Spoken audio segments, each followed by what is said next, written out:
Hello दोस्तों,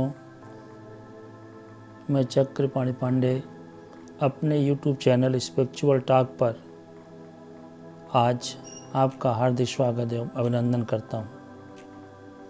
दोस्तों, जैसा कि आप जानते हैं कि इस चैनल के माध्यम से मैं आपको समय समय पर मानव प्रवृत्ति, मानव महत्वाकांक्षा, मन की शांति, मन का उद्देश्य, मनुष्य का उद्देश्य और इससे अध्यात्म से हमारा क्या संबंध है, इसके बारे में मैं आपके पास अपने विचार प्रस्तुत करता हूं और आशा करता हूं कि मेरे विचारों से यदि आपके अंदर जरा सा भी बदलाव आ जाए तो मेरा उद्देश्य सफल होगा।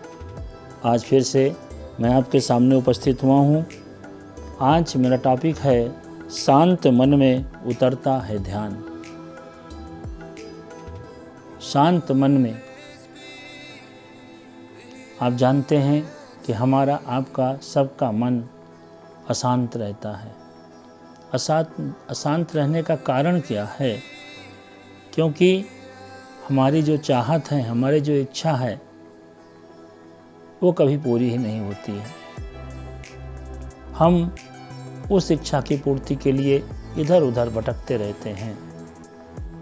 मन में शांति नहीं है, मन में भटकाव है। तब जब मन में भटकाव होगा तो हमारा शरीर भी भटकाव की तरफ जाएगा, हमारा ध्यान भी उधर ही जाएगा जो मन सोचेगा।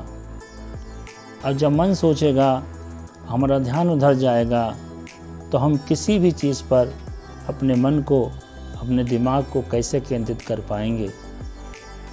फॉर एग्ज़ाम्पल, जैसे आप किसी मंदिर में जाते हैं पूजा पाठ के लिए और आपका ध्यान पूजा पाठ की तरफ ना हो करके मंदिर में आए हुए तमाम लोगों की तरफ जाता रहता है। आप तिरछी नज़रों से उन्हें देखते रहते हैं। मेरा प्राय आप समझ गए होंगे। और आप भगवान के मंदिर में हैं तो आपका ध्यान भटक रहा है। फिर मन में शांति कहाँ से आएगी? कहा भी गया है, मन चंगा तो कटौती में गंगा। हम अपने मन को साध नहीं पा रहे हैं। हम अपने मन के जो इच्छाएं हैं उसके ऊपर लगाम नहीं लगा पा रहे हैं।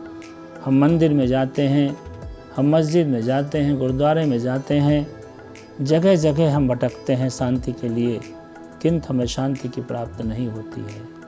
हमारा प्रोफेशन ऐसा है, हमारा व्यापार ऐसा है, हमारा व्यवसाय ऐसा है कि वहाँ भी हम काम तो करते हैं लेकिन मन अशांत रहता है। अशांत मन का व्यक्ति कभी भी सफलता नहीं प्राप्त कर सकता।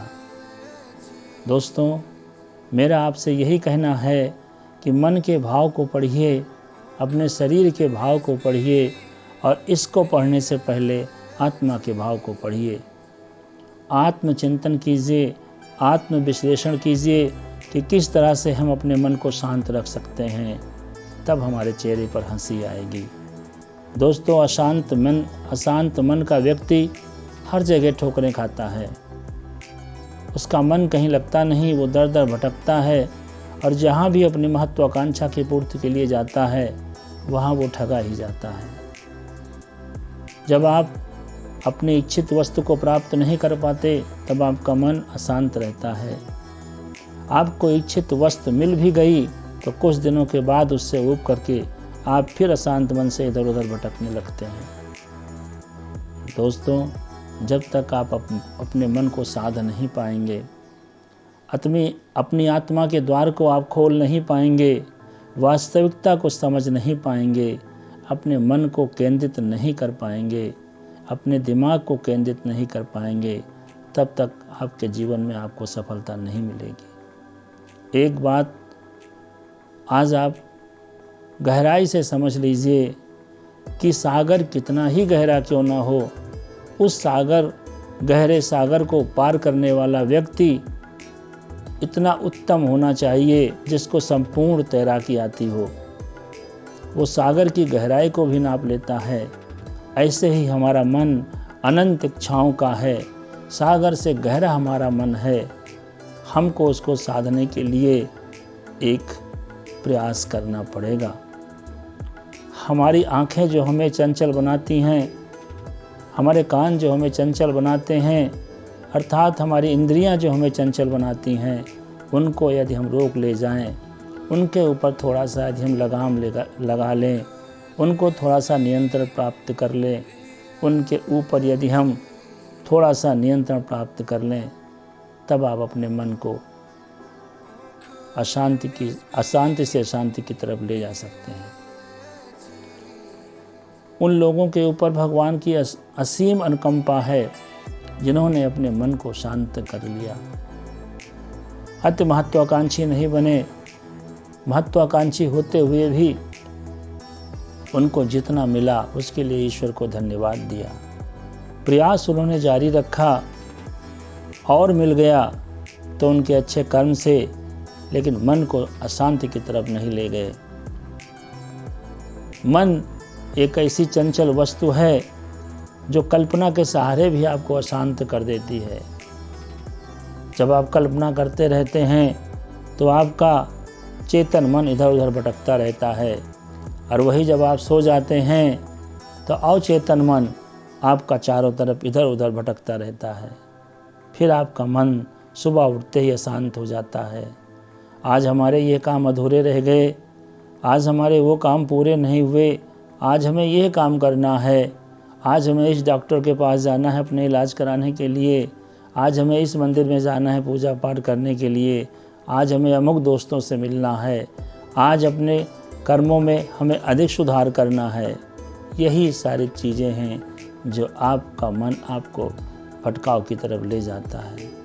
दोस्तों, लक्ष्य को निर्धारित कीजिए, उस लक्ष्य की तरफ धीरे धीरे, जैसे कछुआ चलता है, धीरे धीरे आप अपने मन को ले जाइए। मैं जानता हूँ कि युवा अवस्था ऐसी अवस्था होती है जब ज़्यादा मन भटकता है, लेकिन जैसे जैसे हम प्रौढ़ावस्था में आते हैं वैसे वैसे हम अपने मन को स्थिर करने की कोशिश करते हैं, भगवान की तरफ, ईश्वर की तरफ, अल्लाह की तरफ अपने दिमाग को ले जाते हैं। दोस्तों, जब सब कुछ हमने खो दिया तो बुढ़ापे में हम क्या पाएंगे? बुढ़ापा अच्छा करने के लिए हमें अपनी जवानी को अच्छा करना पड़ेगा, हमें अपनी युवा अवस्था को अच्छा करना पड़ेगा।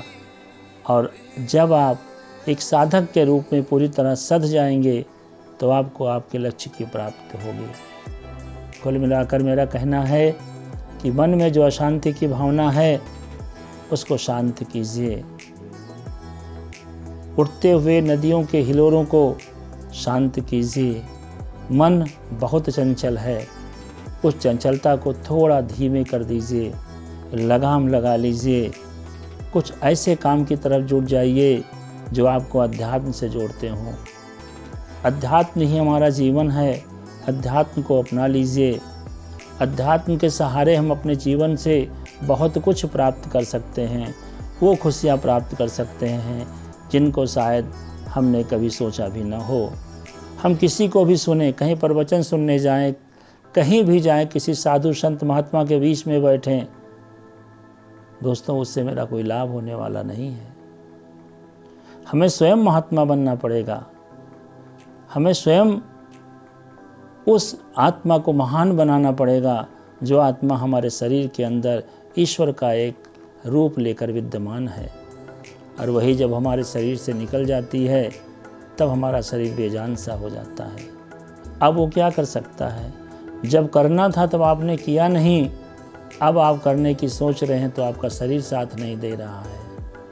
आज से, अभी से अपने मन में शांति का भाव लेके आइए, अशांति को दूर भगा दीजिए। और मेरा मानना है कि जब आप ऐसा करेंगे तो ये प्रयास से होगा और आपके जीवन में तमाम सुख और समृद्धि आएगी। दोस्तों, आज का मेरा विचार आपको कैसा लगा?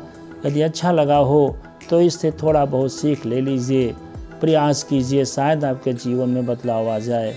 और यदि बदलाव आ जाएगा तो मैं समझूंगा कि मेरा विचार आपके लिए सार्थक हुआ। आप मेरे चैनल पर नए हैं तो इसको सब्सक्राइब कर लीजिए, शेयर कीजिए और लाइक करना ना भूलिए। आपका दिन शुभ हो। आपको बहुत बहुत धन्यवाद। ओम नमः शिवाय।